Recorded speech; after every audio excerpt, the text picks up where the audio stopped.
Eu dirijo com um colega da computação, que é o Márcio Moreto, um laboratório interdisciplinar. É um grupo de pesquisa, tem um laboratório interdisciplinar, hoje nós somos 12 pesquisadores. Ele é bem interdisciplinar mesmo, metade é computação da física e da matemática, outra metade cientistas sociais, filósofos, gente da comunicação. E esse grupo e essa experiência aí a gente montou a partir de uma inquietação que era de natureza, originalmente de natureza política. Eu e o Márcio, a gente se conhece no movimento social, a gente vendo experiências aí no final dos anos 2000, início dos anos 2010, e a gente tinha escrito coisas, eu tinha escrito um livro sobre junho de 2013, o Eugênio mencionou, o Márcio escreveu um livro um pouco tempo depois sobre as ocupações de escola, ele é um cara da computação meio heterodoxo, que escreve livros sobre sociologia, escreveu um livro sobre ocupações de escolas, e a gente já trabalhava junto em outros assuntos, e a partir de 2014, a gente resolveu essas nossas preocupações políticas que não estavam no centro das nossas investigações acadêmicas, a gente resolveu trazer isso para o centro, basicamente isso. Eu estava preocupado, mas eu acho que meu colega também, a gente estava muito preocupado, a gente estava muito surpreso com o fenômeno que aconteceu depois de junho de 2013, na verdade, no final de 2014, com a emergência das manifestações contra o ex-presidente Dilma, porque isso fugia muito do padrão de mobilização. A gente, praticamente toda a bibliografia de movimentos sociais, ela era inteiramente dedicada a movimentos sociais de esquerda. A gente tinha pouquíssima coisa, tinha alguns trabalhos falando das mobilizações na Venezuela, muito pouca coisa sobre o movimento na Argentina contra os Kirchner, mas era uma coisa muito pouco. Estavam saindo os primeiros trabalhos sobre o Tea Party nos Estados Unidos, e era um fenômeno completamente novo, a gente não estava muito preparado para entender o que estava acontecendo, no Brasil, o que estava acontecendo no mundo, as nossas teorias, e eu acho que nossas formas de, mais do que as nossas teorias, nossas visões de mundo, elas não abarcavam uma mobilização tão profunda da sociedade brasileira, naquele momento, acusada de ser de direita, né? Chamada de direita. E a gente começou a fazer investigação sobre isso, a gente aproveitou um financiamento que a gente tinha grande da Fundação Ford, conversou com eles, e a gente começou a investigar. Eu tinha ganhado também uma bolsa, estava no ano sabático, então a gente combinou esse dinheiro do meu financiamento individual e o financiamento que a gente tinha da Fundação Ford e começou a investigar isso com detalhe. Então, nós fomos a campo, era um fenômeno novo, um movimento social contra um presidente de esquerda. Claro que a gente estava bem habituado com o movimento de 2013 e 2014, e ao contrário de outras pessoas de esquerda, a gente tomava com muita naturalidade que a gente vinha do movimento social autônomo. Então, para a gente, aquele fenômeno, que para outros observadores que não estavam acompanhando isso há muitos anos, era uma grande novidade. Para a gente não era novidade. Mas o que era novidade eram essas manifestações aí que estavam sendo puxadas pelo MBL, pelo Vem Pra Rua, e pelo Revoltados Online. Depois o Revoltados Online foi substituído pelo Nas Ruas. E a gente começou a fazer uma série de surveys em manifestação para entender a opinião das pessoas, composição demográfica. A gente começou a observar isso com muito detalhe. A gente já trabalhava, o nosso laboratório já era voltado para análise da interface entre tecnologia e sociedade, então a gente combinou um pouco esse lado social que a gente fazia em paralelo, não estava na nossa vida propriamente científica, acadêmica, a gente trouxe junto e a gente começou a combinar um pouco o que a gente fazia de investigação mais sociológica, originalmente política, mas agora transformada em uma coisa realmente sociológica, um olhar de tentar entender o que estava acontecendo, combinado com as análises que a gente fazia, sobretudo de mídias sociais, né? A gente fazia muita análise no Facebook, fazia de um jeito muito diferente de outros grupos de pesquisa que estavam no Brasil. E a gente começou a combinar esses métodos, né? Então, analisar consumo de notícias no Brasil, padrão de interação com páginas no Facebook, interação com contas no Twitter, e fazer isso com survey, e pesquisa em manifestação, de um lado, e fazer pesquisa de opinião de uma maneira geral. E a gente foi formulando hipóteses e, aos poucos, deslocando. A gente estava muito, no começo, muito preocupado com o que tinha havido com 2013, no que essa reviravolta na vida social brasileira, quais tinham sido os desdobramentos e os impactos profundos. A gente estava mais olhando para isso.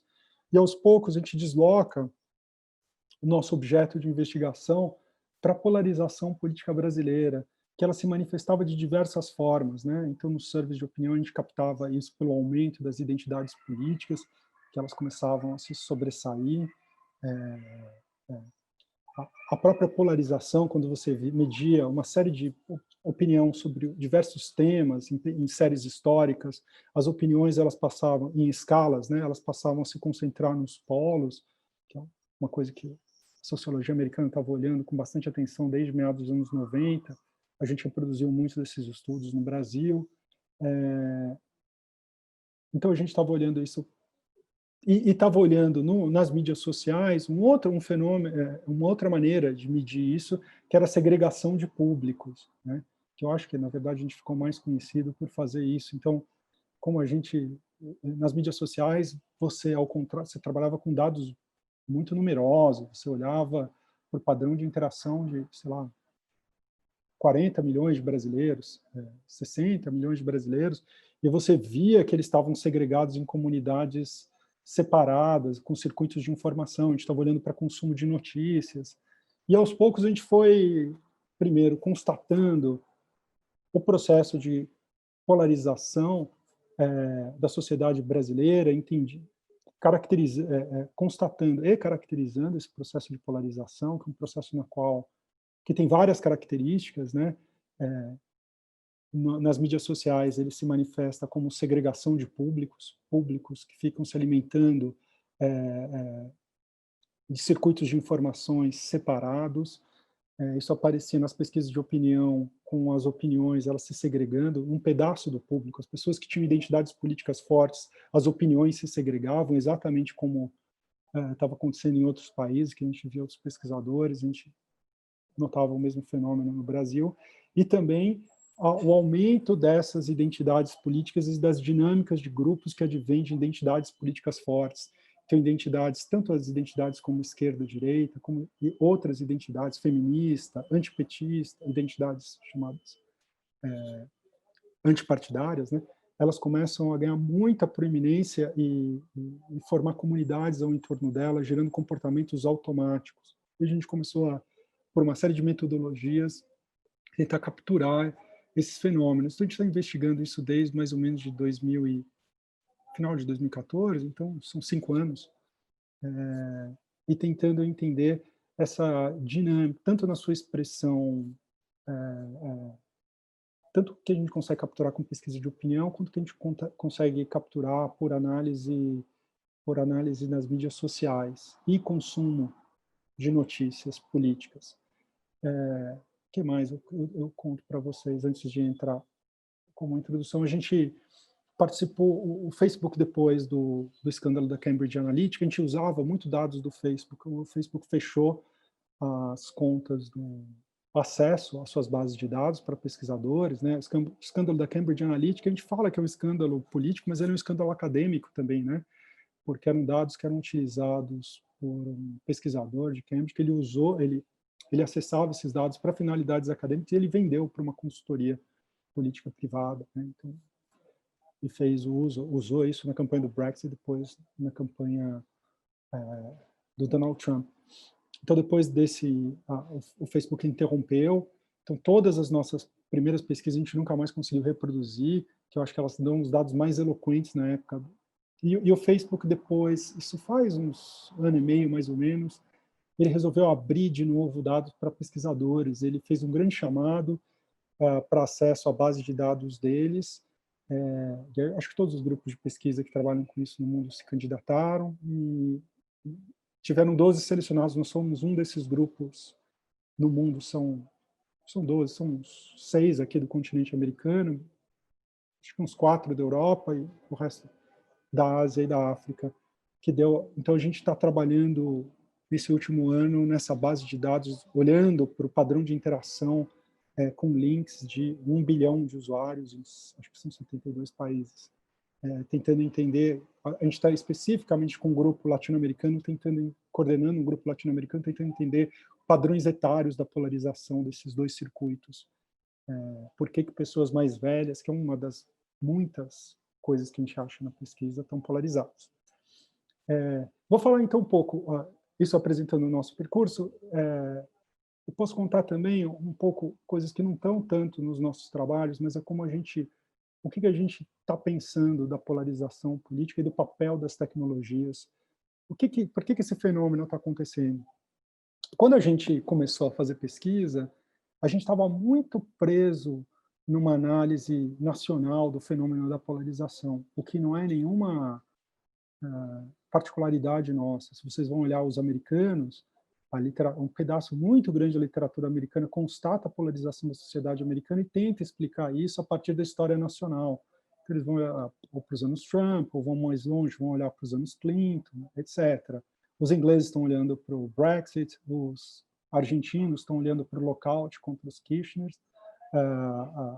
os venezuelanos estão olhando para a história nacional, a reação ao golpe de 2002, os bolivianos estão olhando para a reação à eleição. Enfim, cada um está olhando para a sua história nacional, e nos parecia bastante óbvio que um fenômeno que estava aparecendo em diversos países não deveria ser explicado pela realidade nacional, e que a gente deveria buscar traços, digamos, fenômenos não nacionais que estavam se manifestando.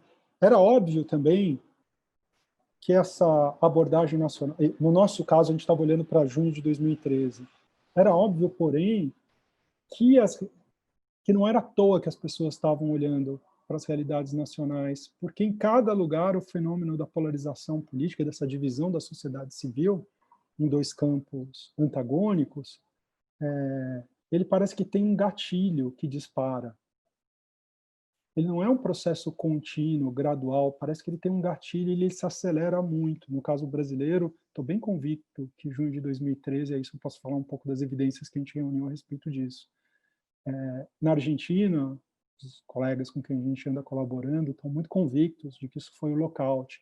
Na Colômbia foi o processo, o referendo da paz, e assim por diante. Né? O Brexit foi na Inglaterra, enfim, cada país tem. Então tem um episódio que parece que aciona esse gatilho, mas precisa ter um fenômeno que transpassa, que atravessa todos esses países e que cria ou seja, as condições estão criadas quando esse gatilho é disparado. E a gente tem olhado para dois tipos de questões. Uma é meio óbvia, mas a gente busca muito. Vou deixar ela para o final, que é o papel da tecnologia, que daí eu já falo do filme. Mas os outros, a gente tem enfatizado muito mais as condições sociais e políticas do que propriamente tecnológicas. Já digo por quê. E para essas, tem muitas coisas, a literatura sobre isso ela é enorme, mas as coisas que jogam mais luz sobre o trabalho de investigação empírica são de duas naturezas, são os trabalhos que estão apontando para uma espécie de déficit de democracia, que tenta explicar tanto a polarização política quanto a ascensão do populismo como uma espécie de reação da sociedade ao sentimento de déficit de democracia, de incapacidade, uma espécie de crise da soberania popular, que ela se expressa de duas maneiras. Eu vou dar os dois autores que eu acho que melhor trabalharam isso e aqui um pouco nos orienta. O Wolfgang Streeck, né, que ele tira outras consequências disso, e os colaboradores dele na Alemanha, que estão chamando a atenção para o fato de que a crise de confiança no sistema político, que a gente vê aumentando, né, crise de confiança em partido, crise crise de confiança nas instituições e em partidos particulares, ela acompanha a redução, da verba discricionária. Ou seja, o que ele está sugerindo é que o amadurecimento do estado de bem-estar social comprimiu o orçamento público, e essa compressão do orçamento público impediu uma diferenciação de esquerda e direita. Chegou ao ponto dos anos 90, que a gente viu nos anos Clinton, no novo trabalhismo inglês, no governo Fernando Henrique, onde ser de esquerda e ser de direita fazia muito pouca diferença. Ou fazia diferença para quem, talvez para quem acompanhava muito de perto a política, a população era mais ou menos irrelevante. Se um governo de esquerda ou de direita, isso tornava o voto meio inócuo. Ele sugere que essa crise que existe uma espécie de déficit, que essa crise de confiança, ela caminha junto com essa perda de soberania. O Joshua Monk também acredita isso, mas de outra maneira. Ele vai dizendo que as instituições também estão mordendo a soberania popular, né? Sobretudo as cortes constitucionais, porque elas limitam a ação do poder legislativo ao dizer que certas coisas estão além da capacidade do poder legislativo. Então, por exemplo, não posso mais criar uma lei proibindo o casamento gay, porque o STF já declarou que isso seria inconstitucional. Existe uma série de coisas que você não pode mais fazer, porque as cortes constitucionais, que são cortes não eleitas, né, elas limitam a atuação do poder legislativo. Bancos centrais independentes fazem política monetária de maneira independente. Agências reguladoras, elas regulam determinados setores. Tudo isso são órgãos não eleitos que vão mordendo a soberania popular, de maneira que existe, combinando essas duas leituras, a gente teria uma espécie de crise da soberania popular, um sentimento de que o poder de transformação por meio do voto ele está sendo perdido, a capacidade de mudar as coisas pelo voto. Isso gera uma crise no sistema, e esses novos fenômenos que a gente vê, eles seriam uma reação do sistema a essa crise.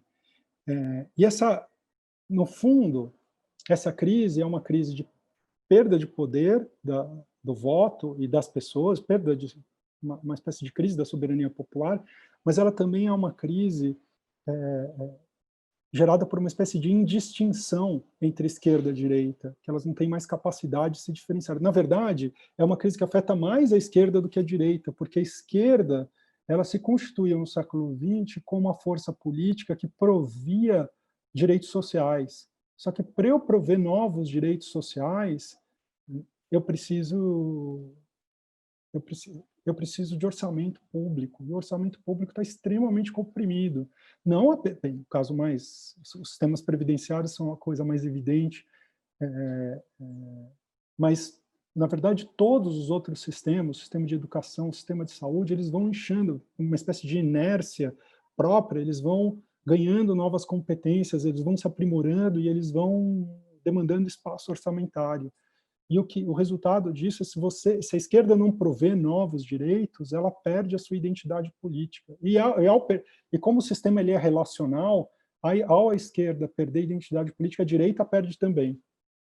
Então, esses processos, eu estou chamando a atenção porque esses são processos que estão atravessando vários países, não dizem respeito à experiência de um único país. Uma outra coisa que está acontecendo em paralelo em diversos países são chamadas guerras culturais, que são fenômenos que não estão acontecendo dentro do sistema político no estrito senso, dentro dos partidos políticos ou das disputas parlamentares, estão acontecendo dentro da sociedade civil e tem a ver com a natureza e a orientação dos movimentos sociais dos anos 70, final dos anos 60, mas sobretudo dos anos 70, que estavam olhando não para mudanças legislativas, mas para mudanças nas relações interpessoais.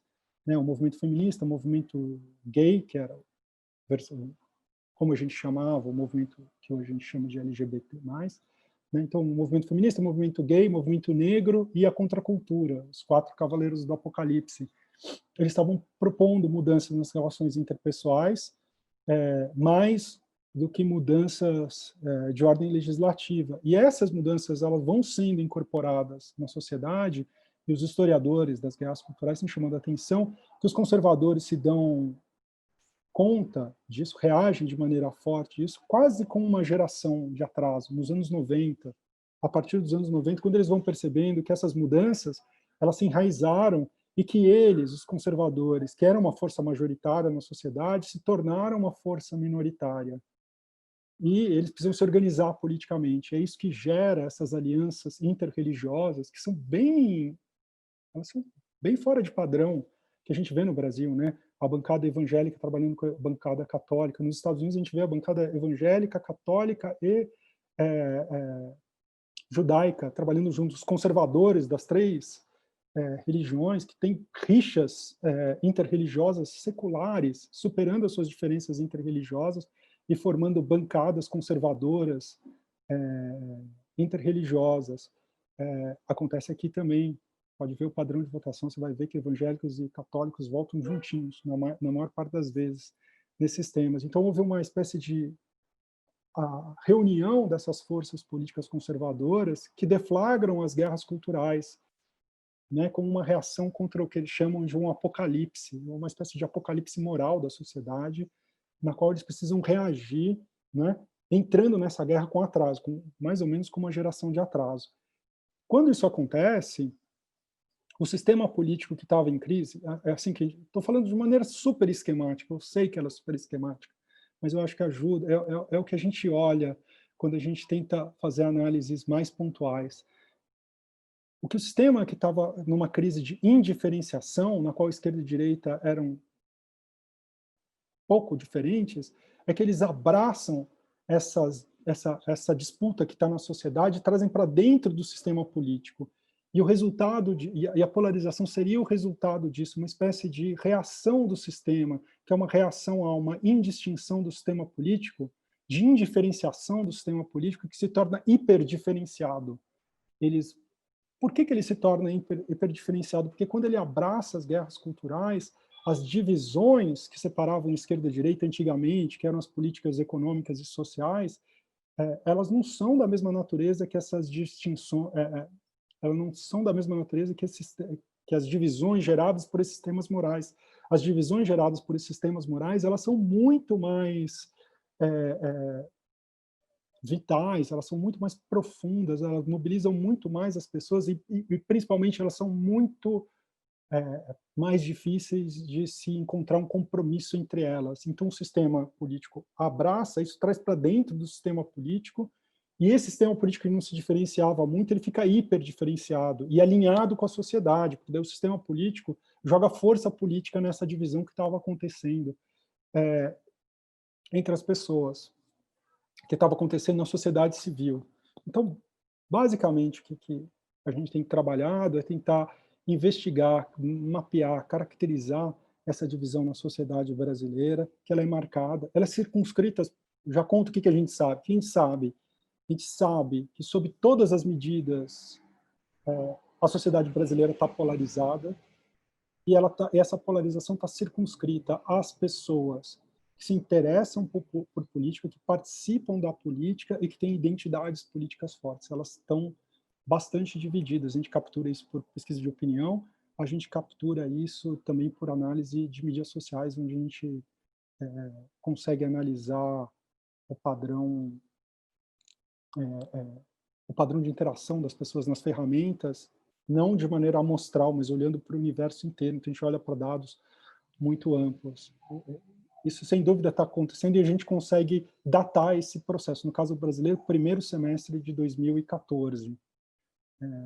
Por isso que a gente segue achando que 2013 é o gatilho brasileiro, do mesmo jeito que o referendo da paz é o gatilho colombiano, e cada país tem o seu. É isso. Então, isso serve de introdução, e queria falar também sobre, o Otávio pediu para falar do dilema das redes. O dilema das redes, a coisa que mais me incomodou, o dilema das redes é um documentário interessante, a gente podia falar sobre diversos aspectos dele. A coisa forte dele é que tem os operadores, né, falando, ou seja, tem o os engenheiros-chefe e os administradores das empresas apontando os problemas, né? Sobretudo, como é que o caráter viciante, aditivo dessas ferramentas foi desenhado de maneira... O que é muito forte, né? Porque a gente não viu isso na indústria tabagista, a gente não viu isso na indústria farmacêutica, que acabou de passar pela crise dos opioides, a gente não viu isso na indústria automobilística, né? Dos grandes operadores virem a público. Eu tenho algumas explicações sobre isso, mas não vou falar sobre isso.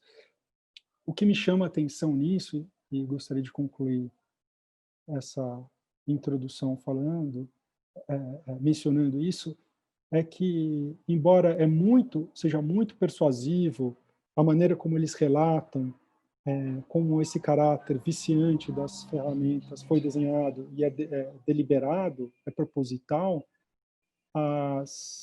eu acho que tudo que eles dizem sobre divisão, polarização e ascensão do populismo conservador é muito tecnodeterminista e é muito pouco embasado em evidências. Muito mesmo.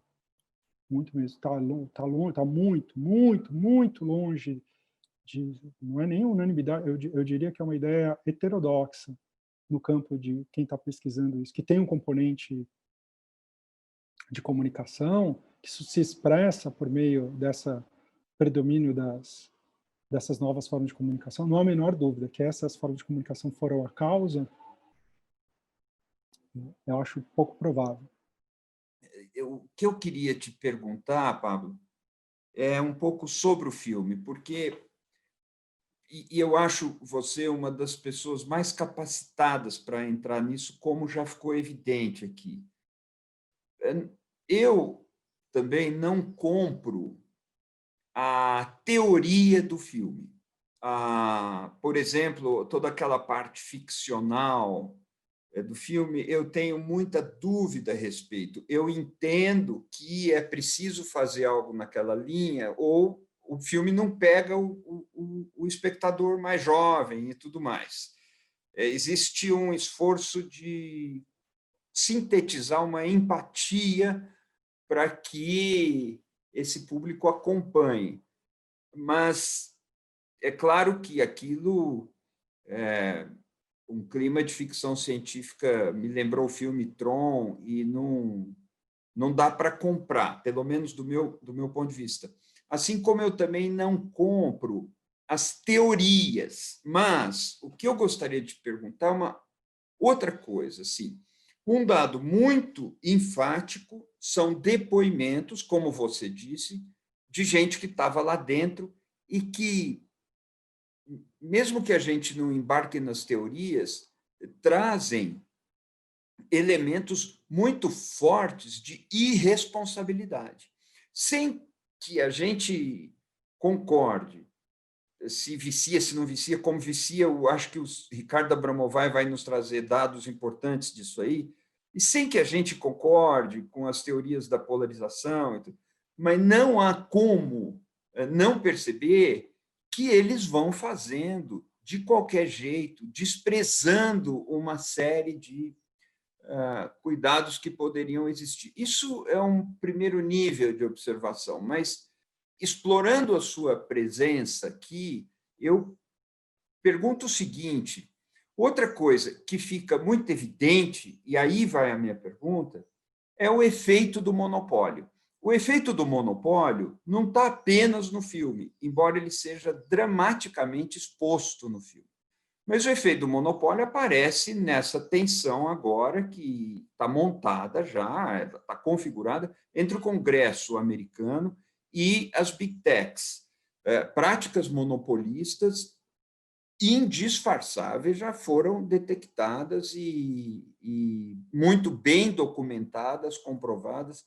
Existe essa possibilidade de se voltar de alguma maneira, com a mentalidade antitrust, com a legislação antitrust de 100 anos atrás, que possa quebrar esses monopólios no mercado americano.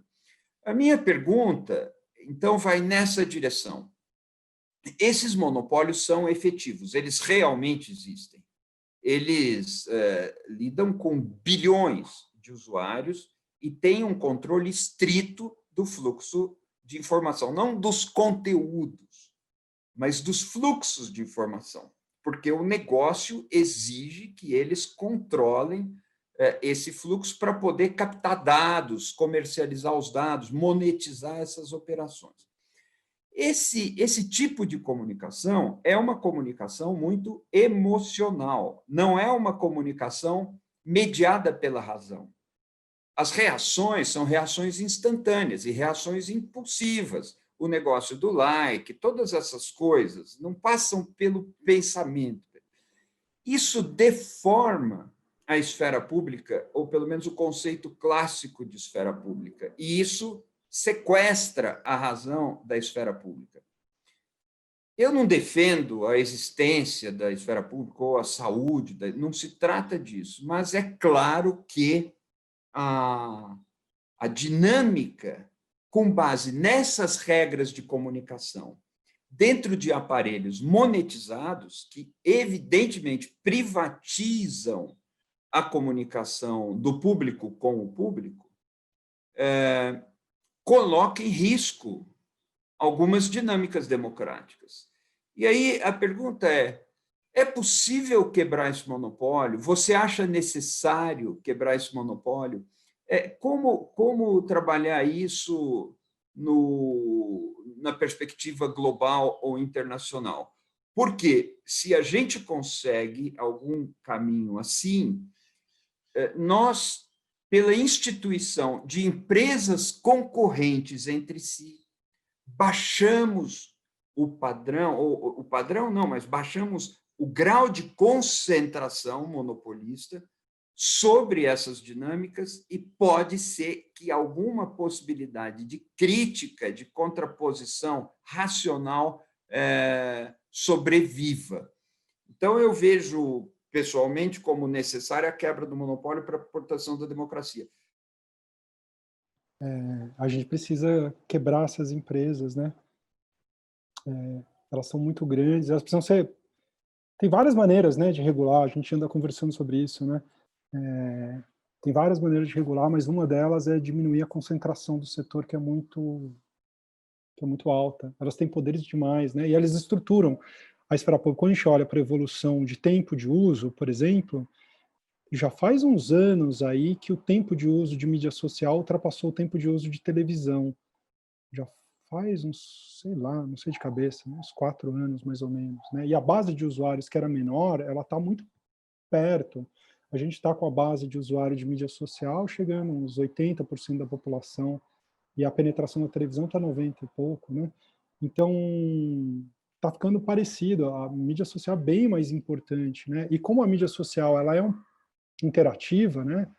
Ela não é uma ferramenta, ela não tem o formato de massa, né? Que eu tenho um emissor e vários receptores, mas ela tem o formato muitos, né? Ela é interativa, ela organiza o debate público, mas organiza de verdade. E a gente precisa regulamentar isso, porque a maneira como o Lessig, né, aquele jurista americano, escreveu isso no final dos anos 90, o código é a lei. Se não há regulação, quem regulamenta é quem escreve o código. As empresas estão autorregulando o setor, estão mesmo, mas de diversas maneiras. Os impactos para a democracia eles são muitos, de muitas maneiras mesmo. Você fala muito de bolhas e tal, essa não é minha preocupação. A gente pode voltar a falar sobre isso, não é mesmo minha preocupação, porque tem muitos estudos mostrando que a homogeneidade das nossas relações sociais offline é parecida com o que os algoritmos nos mostram. Então, não acho que os algoritmos estão nos levando a conviver em comunidades homogêneas. Não acho que a causa dos algoritmos... O aumento...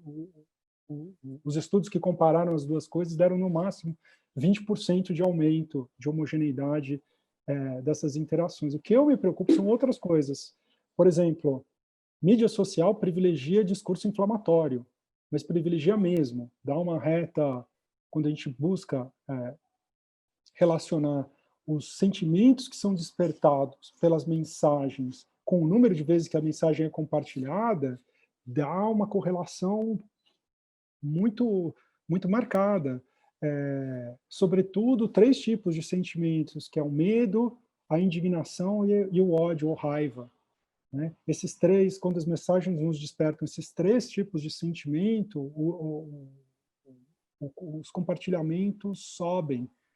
Significa o contrário também, que mensagens frias, reflexivas, elas não trafegam nessa mídia. Então, esse design que está incorporado, está no próprio design da ferramenta, ela está privilegiando a divisão política.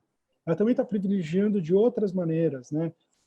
Se a gente pega a história, a principal ferramenta nesse caso é o Facebook. A gente pega a história, o Facebook, o Zuckerberg, quando ele implementou, estava desenhando o Facebook, ele teve a oportunidade, foi uma discussão que aconteceu lá pelos anos 2009, mais ou menos, de separar esferas. O Google, a ferramenta do Google, por exemplo, fazia isso, que não deu certo. O Google teve o Orkut e depois fez uma própria, que não deu certo.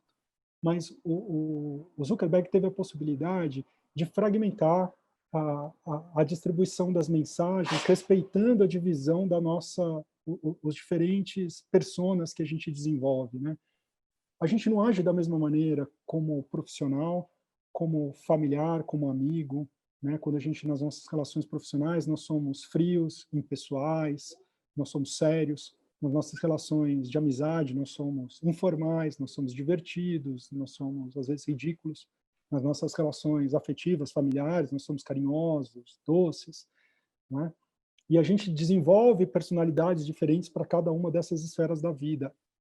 O Facebook, por uma filosofia do Mark Zuckerberg, que acreditava num princípio de transparência total, isso está bem documentado nas histórias da empresa, ele resolveu unificar tudo isso no feed de notícias. O feed de notícias não é separado. Quando eu posto, eu poderia falar, esse é um post para os meus amigos de trabalho, e iria só para os meus amigos de trabalho, de maneira que eu manteria compartimentado essas minhas diferentes esferas da vida. Isso não aconteceu. Ele juntou tudo, misturou tudo, gerando o que na literatura se chama de colapso contextual, que é a perda de contexto. Quando tudo se embaralha na linha, e a gente está usando 4 horas e meia por dia, acho, na média, acho que os últimos números no Brasil são isso, o que significa? Significa que as minhas mensagens para minha mãe, para os meus filhos, para os meus amigos e para o meu colegas de trabalho estão todos misturados. E o que prevalece quando a gente mistura essas esferas da vida? O que prevalece são as dimensões da vida que são mais reforçadas por base de likes. Quem está mais reforçado? É a dimensão política, porque ela tem militância política organizada. E é por isso que o Facebook é uma ferramenta hiperpolitizada. Eu não lembro de cabeça, 60%, se não me engano, do conteúdo no Facebook é político. Para pensar isso. Que mundo que a gente está, onde 60% do conteúdo é político. Estou dando duas coisas assim contraintuitivas, assim, que não se falam, mas o desenho dessas ferramentas, ele está hiperpolitizando, está enfatizando, está fazendo com que as nossas identidades políticas sejam lá jogadas para cima, fazendo com que a gente escute muito mais mensagens inflamatórias do que mensagens reflexivas. Isso gera efeitos políticos no debate público enormes. Mas eu não explicaria a partir disso, mas é um componente para o nosso problema político. E é por isso que essas empresas precisam ser reguladas e muito além do que essa lei está fazendo. No meu ver, a gente precisa ser muito mais agressivo, é preciso tomar cuidado, porque é uma coisa delicada, envolve liberdade de expressão, mas a gente precisa regular isso mesmo. A questão que se coloca no documentário, o que eu gostei demais, inclusive da parte ficcional, eu achei extremamente necessário para a vulgarização do debate, o que o tema é outro. A questão é a monetização da barbárie, o processo de monetização da barbárie.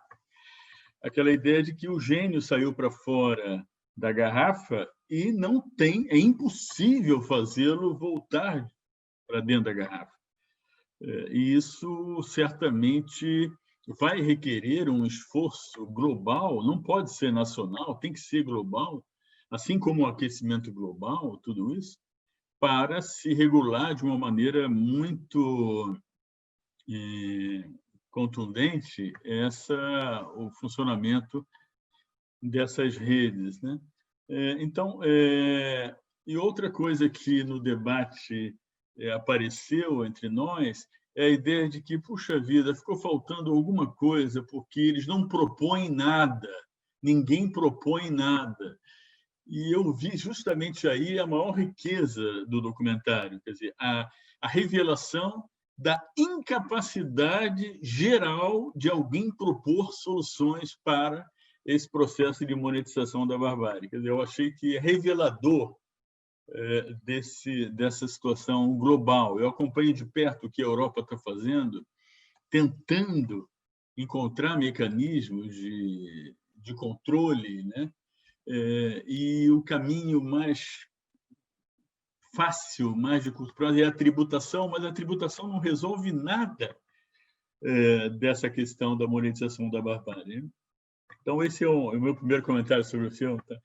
E a minha, quer dizer, eu queria que você depois me dissesse o que você pensa do que eu acabei de dizer, mas a segunda coisa tem nada a ver com o documentário, é quase que uma perplexidade da nossa atuação, vamos para simplificar, na qualidade de intelectuais, diante de uma certa falência da intelectualidade mundial para conseguir lidar com tudo isso que está acontecendo. Se a gente pensar que, no passado, contribuições como da Escola de Frankfurt, muito antes de redes e de internet, eles foram capazes de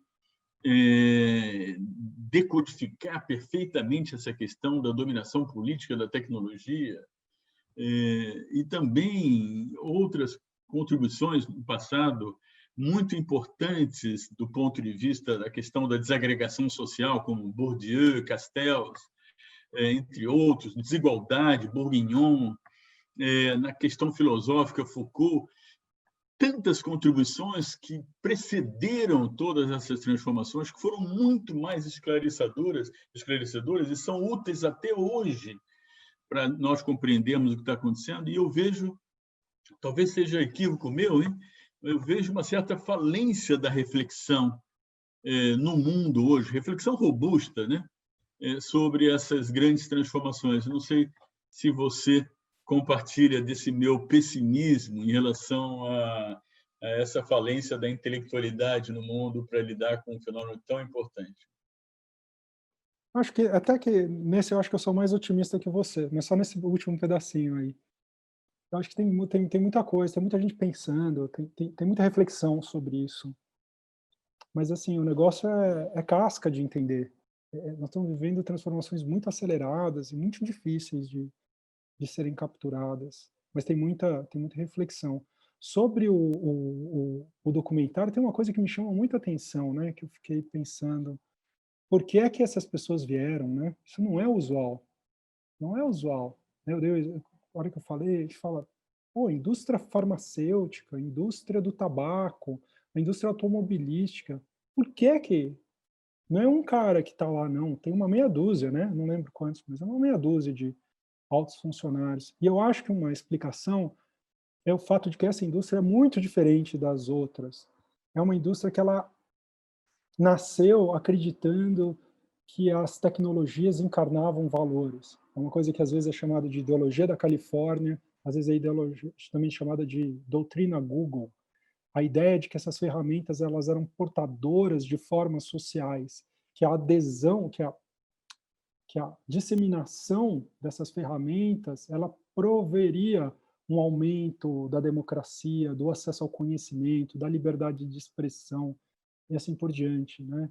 E a literatura sobre tecnologia e sociedade, sobretudo dos anos 90, mas mesmo dos primeira década dos anos 2000, ela é marcada dessa crença. E eu acho que esses executivos, eles são portadores, e por isso que observar com muita clareza que o que eles criaram, achando que estavam fazendo o bem, assim, porque isso não acontece em outra indústria, né? O cara, quando vai trabalhar para Marlboro, ele sabe o que ele está fazendo, que ele está ganhando dinheiro. Ele não acha que ele está... Mas nessas indústrias, não. Essas indústrias, assim, elas têm esses valores muito arraigados. Eu não sei quem aqui já teve oportunidade de ir no escritório do Facebook. Você vai no escritório do Facebook, a hora que você entra, tem uma bandeira do arco-íris. Você imagina a Ford tendo uma bandeira do arco-íris, a GE, o Santander,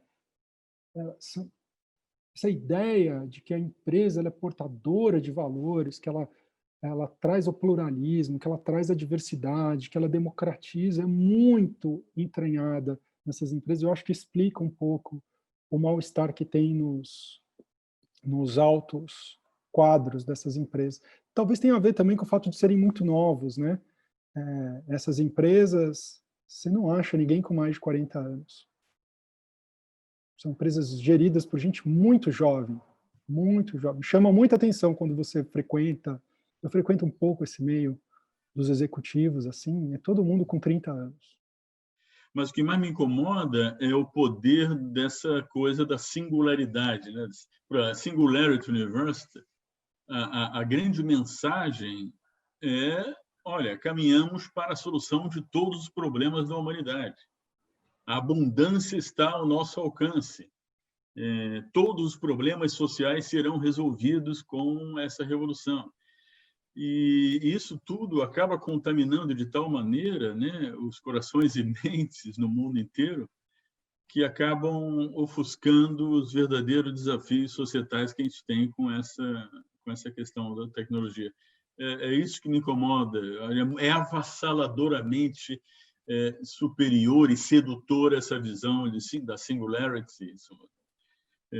Eu próprio já falei aqui no República da Manhã sobre isso, né? A própria noção de singularidade, né, é a antítese do interesse social, né? É o indivíduo que importa. E todos nós aqui nesse grupo fomos formados dentro do princípio do interesse social, né? A coisa do Rousseau. E essa mentalidade que hoje domina o mundo é a ideia de que a singularidade é o caminho para o bem-estar da população mundial. Eu não sou cientista social, né? Estou ligado às narrativas, à literatura, à arte, mas muito assim, voltado para questões dessa gravidade, né, que estão sendo colocadas aqui. Gostei muito do modo como, Pablo, você historiou o gatilho de junho de 1913, de 2013, como é que os diferentes fatores convergiram na formação do quadro de polarização, né? E eu gostaria, então, de também insistir no interesse que o filme pode trazer para essa discussão. E digo o seguinte, esse filme, quando eu estou falando do interesse de discutir o filme, não é porque eu acho que que seja um grande filme, nem é o meu documentário, muito menos a minha ficção na vida. O valor que esse filme tem é sintomático. Eu acho que é um documento, mais do que um documentário, sintomático de alguma coisa acontecendo, revelando dispositivos, modos de funcionamento vindo daqueles agentes, né, que rapidamente são substituídos, mas que são, ao mesmo tempo, testemunhas de uma reversão de expectativas, né, como você, Pablo, mesmo falou, no tempo de criação, de atuação dessas tecnologias em rede, o modo como ali esperava, o que esperava o criador do like, o que ele esperava daquilo, como uma espécie de possibilidade de expansão de boas energias pelo mundo e como que isto teve um efeito reverso, né? Eu acho, Pablo, que esse aspecto sintomático do filme, ele não devia ser tratado só do ponto de vista de circunscrever esse objeto e pensar as causas. Onde estão as causas? O porquê dos acontecimentos? Eu acho que nós somos desafiados a não pensar mais em termos de circunscrever objetos e explicá-los, os fenômenos, e localizar claramente causas, porque acho que as causas, nesse estado simultaneísta, não estão mais postas na ordem assim dos efeitos, né? Acho que uma coisa crucial nesse filme é a demonstração do fato do momento em que a mercado é mais o cigarro, o álcool ou o carro, mas é a atenção do usuário, né? Usuário tratado, então, como são usuários de drogas, não é como se dito lá especificamente. Não é a indústria produtiva nos vários setores, não é que você mesmo exemplificou, que são o padrão aqui. O sintomático é que o funcionamento das redes provoca uma adição do tipo de usuário de drogas, onde o que se vende, né, não é, portanto, os produtos, mas a atenção do usuário para o mercado, né? E que isso envolve um processo de captação de sujeitos inédito, jamais visto, em escala impensável. Acho que não é propriamente só as ferramentas sociológicas que captam isso, né? Tem ali alguma coisa desta ordem, não é? Que é o sujeito, uma vez que ele, sem saber que é ele que está à venda e que esse mecanismo faz com que todos os comportamentos dele estejam, vamos dizer, acionados de maneira que ele não só, vamos dizer, produza efeitos, mas que ele receba em troca efeitos confirmadores ou condicionadores, né? Isto coloca esses sujeitos num lugar, né? Numa escala em rede, uma escala produtiva, uma sociologia que é, ao mesmo tempo, vamos dizer, uma psicologia da comunicação completamente inédita, porque o capital vai ao âmago do sujeito. Acho que isto nunca aconteceu. Através de um dispositivo que é uma espécie de espelho eletrônico, portanto, a subjetividade é captada, né? Ali onde está, vamos dizer, a fraqueza dos sujeitos, que somos todos, que precisamos, de algum modo, sermos, vamos dizer, confirmados pelo mundo, que vamos dizer, esta carência individual seja, por sua vez, potencializada nessa escala, né? Com aqueles efeitos que resultando em que as pessoas são, quer dizer, capturadas ao mesmo tempo numa rede de consumo, que é, ao mesmo tempo, uma rede de manipulação política. E onde não haja mais, quer dizer, não se trata mais de corações e mentes, né? Palavra muito bem, quer dizer, expressão muito bem lembrada pelo Otávio, porque aqui se trata de nervos e impulsos, né? E como é que se dá esse processo? Portanto, se dá num outro lugar. E acho que o filme, de certo modo, revela, não é? Mecanismos, dispositivos desse processo, para surpresa desses, de fato, nesse filme muito americano, que quer dizer, expondo essa expectativa de uma visão, de certo modo, eufórica da tecnologia, testemunha uma espécie de perplexidade daqueles próprios agentes, como eu falei, ao mesmo tempo desiludidos, né, como você diagnostica, mas, ao mesmo tempo, expondo como nunca, de dentro, o modo como esta coisa se desenrolou, né? Então, esse aqui é o meu comentário, que, quer dizer, testemunhando também o que a discussão, quando apareceu no grupo, me mobilizou, né? E se eu colocaria aqui como conversa para todos e para você, Pablo, é nesse sentido, de justamente ver que modos, como capturar, não é? Que é a palavra que você usou, ou captar, ou o que seja. Às vezes a gente não está usando ferramentas capazes de capturar isso, e acho que a gente também se engana, então, quando olha o filme como se ele estivesse uma discussão estética, ou como se ele fosse alguma coisa contra a tecnologia, e, de fato, acho que não é nem isso, nem uma coisa nem outra, que interessam naquilo que o filme traz assim como material, não é? Rico para a reflexão. Assim, muito frequentemente se acredita que o aumento de uso dessas tecnologias gera uma fragmentação, né? Fala assim, as pessoas ficam isoladas, elas deixam de interagir socialmente, mas é exatamente o contrário, né? O aumento do uso dessas tecnologias é uma invasão, é uma hipersocialização nossa, né? Os espaços mais protegidos da intimidade, elas são invadidos pela socialização, né? Isso entra no banheiro, entra na cama das pessoas, né?